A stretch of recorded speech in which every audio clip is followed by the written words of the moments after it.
రాజ్యాంగ అవతరణ దినోత్సవం జనవరి 26 నుంచి ప్రజా పాలనలోని 4 గ్యారంటీలు, ఇందిరమ్మ ఇండ్లు, కొత్త రేషన్ కార్డులు, రైతు భరోసా, వ్యవసాయ కూలీలకు సంవత్సరానికి 12,000 రూపాయలు 2 విడతలలో అందిస్తున్నామని రూరల్ ఎమ్మెల్యే భూపత్ రెడ్డి తెలిపారు. ఈ క్రమంలో ఇందిరమ్మ ఇండ్ల నిర్మాణానికి భూమి పూజ చేశారు.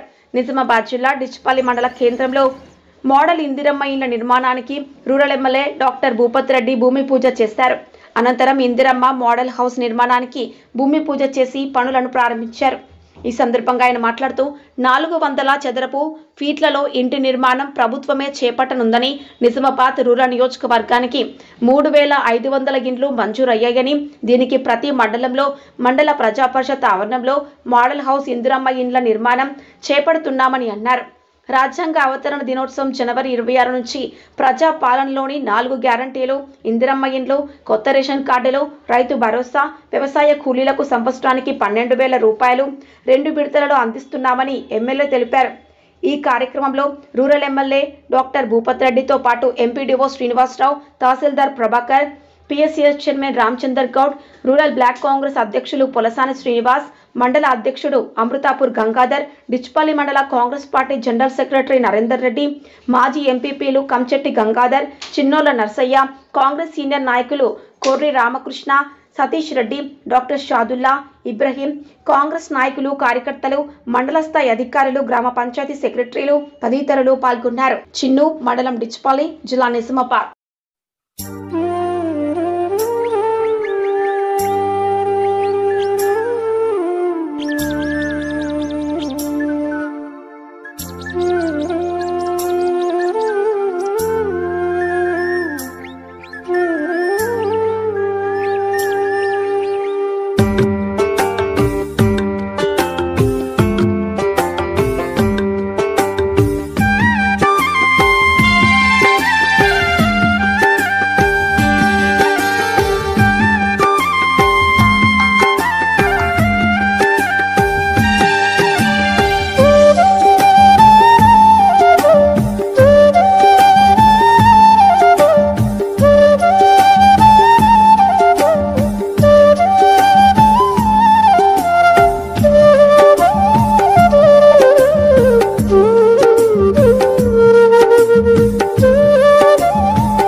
सहस्राक्षाद्रवा भूमिन् विश्वतो मुत्वा पुरुषः सहस्राक्षाद्रवा भूमिन् विश्वतो मृत्वा రేవంత్ రెడ్డి నాయకత్వం రేవంత్ రెడ్డి నాయకత్వం జై కాంగ్రెస్ భూపతి రెడ్డి నాయకత్వం కాంగ్రెస్ పార్టీ భూపతి రెడ్డి నాయకత్వం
కాంగ్రెస్ పార్టీ ఎలక్షన్ మేనిఫెస్టోలో భాగంగా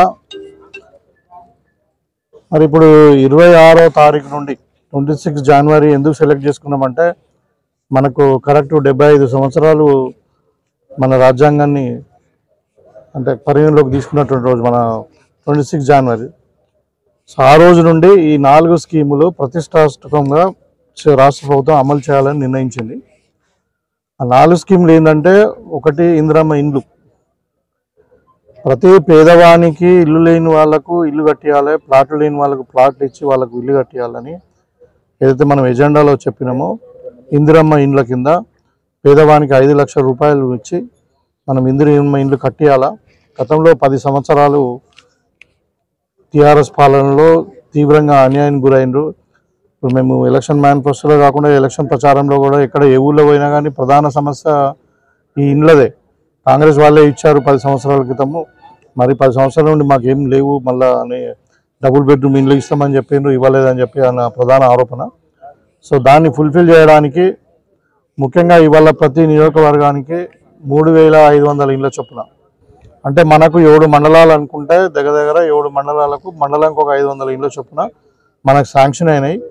అయితే దాంట్లో ఒక మోడల్ హౌస్ ప్రభుత్వం తరఫునే కన్స్ట్రక్ట్ చేయాలి. ఎవ్రీ మండల్లో, ప్రతి మండల్లో ఒక మోడల్ హౌస్ను కన్స్ట్రక్ట్ చేయాలా ఎంపీడీఓ ఆఫీస్లో కానీ ప్రభుత్వ భూమిలో అని చెప్పి ఒక ప్రభుత్వానికి నిర్ణయానికి వచ్చి ఇవాళ మనం డిచ్పల్లి ఎంపీడీఓ ఆఫీస్లో, తర్వాత జక్రాన్పల్లి ఎంపీడీఓ ఆఫీస్లో మనము మోడల్ హౌసెస్ శంకుస్థాపన చేసుకున్నాం, అంటే భూమి పూజ చేసినాం.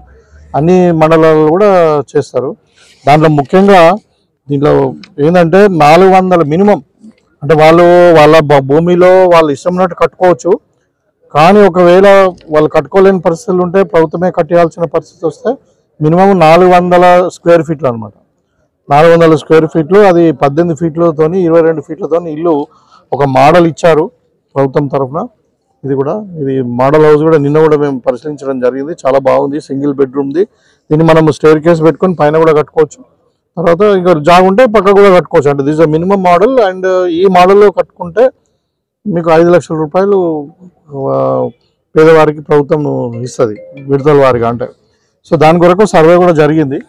సో ఇవాళ సరే అందరికి ఒకసారి రాకపోయినా ఈ 4 సంవత్సరాలలో మొత్తం తెలంగాణ వ్యాప్తంగా ఎస్పెషల్లీ మన నియోజకవర్గంలో ఇండ్లు లేని వారికి అందరు కూడా ఇండ్లు కట్టించే బాధ్యత. ఇప్పుడు సంవత్సరానికి 3,500 ఇండ్లు అంటే మనం ఇంకా 4 ఏళ్ళు. సో మనము దగ్గర 20,000 ఇండ్లు మన కాన్స్టిట్యున్సీకే వచ్చే అవకాశాలు ఉన్నాయి. సో 20,000 ఇళ్లలో నాకు తెలిసి అందరూ వచ్చేస్తారు, అంతకంటే ఎక్కువ ఉండకపోవచ్చు. ఒకవేళ మేము గృహ నిర్మాణ శాఖ మంత్రి, మన రెవెన్యూ శాఖ మంత్రి పొంగులేటి శ్రీనివాసరెడ్డి గారితో కూడా మాట్లాడడం జరిగింది. మన కాన్స్టిట్యున్సీలో ఈ తాండాలు కానీ మళ్ళీ హ్యాబిటేషన్స్ ఎక్కువ ఉన్నాయి, పేదవాళ్ళు ఎక్కువ ఉన్నారు, పూర్గా అగ్రికల్చర్ ఫ్యామిలీస్ ఉన్నాయి వాళ్ళందరూ అని చెప్తే ఆయన అవసరం ఉంటే ఇంకా ఎక్కువ ఇండ్లు కూడా ఇస్తామని చెప్పారు. మనం ఒక 5,000 ఇండ్లు అడిగినాము, కానీ మనకు శాంక్షన్ అయితే 3,500, ఇంకెక్కువ కూడా రావచ్చు. సో ఇక్కడ ప్రభుత్వం కృతనిశ్చయంతో ఉన్నది, ఎవరు కూడా వరిగాల్సిన అవసరం లేదు. అందరు కూడా ఇప్పుడు సర్వే జరుగుతూ ఉంది. ఈ సర్వేలో ఇప్పుడు 4 రకాల స్కీములు ఈ ఇందిరమ్మ ఇండ్లే కాకుండా, ఒకటి వ్యవసాయ కూలీలకు, వ్యవసాయం ఉన్న వాళ్ళకి అన్ని ఇస్తూ ఉన్నారు. మరి వ్యవసాయ కూలీల సంగతి ఏంది అన్నప్పుడు, మరి ఎలక్షన్ కంటే ముందే మేము మేనిఫెస్టోలో నెలకు 1,000 రూపాయలు చొప్పున సంవత్సరానికి 12,000 రూపాయలు వ్యవసాయ కూలీలు ఎవరైతే దాని క్రైటీరియా